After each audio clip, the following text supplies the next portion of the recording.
छुरी को बनाने वाला गलत नहीं होता है, छुरी का गलत इस्तेमाल करने वाला गलत होता है।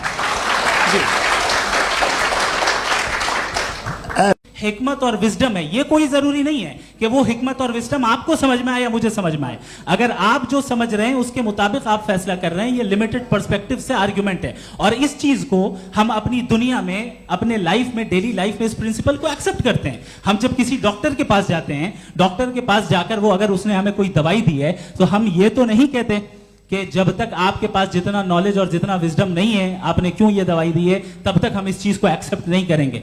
नहीं कहते, हम उसकी अथॉरिटी को तस्लीम करते हैं। क्यों? क्योंकि उसकी हम जानते हैं कि वो नॉलेजेबल है, वो विजडम वाला है, हमसे ज्यादा नॉलेज और हमसे ज्यादा विजडम है। बताएं सर। नहीं, डॉक्टर में और खुदा में बड़ा डिफरेंस है।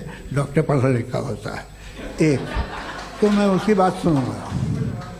दो ये नहीं, कुछ जवाब तो ये भी नहीं है सर। प्लीज आप अगर सब ऑडियंस से बोलने लगेंगे तो फिर मतलब नहीं सिविलाइज्ड बहस का। मतलब आप ये कहें कि चूंकि आप डॉक्टर पे बिलीव करते हैं इसलिए खुदा पे बिलीव कीजिए, क्या ये मिसाल आपको समझाने के लिए आर्गुमेंट है, इस पे आपको एतराज नहीं है।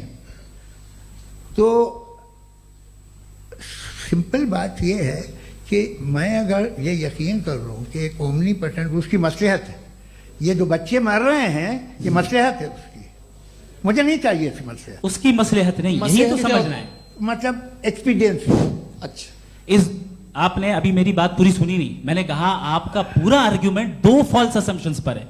एक फॉल्स असम्पशन मैंने बता दिया, दूसरा फॉल्स असम्पशन ये है कि इस दुनिया में इविल के होने का कोई गुड रीजन नहीं है, जबकि हमारे पास बाज रीजंस मौजूद हैं, हमारे पास बाज वजूहात मौजूद हैं। अगर इस दुनिया में इविल ना हो तो आप गुड को डिफाइन कैसे करेंगे? अगर जुल्म ना हो आप इंसाफ को समझेंगे कैसे? अगर तारीकी ना हो तो आप लाइट को समझेंगे कैसे?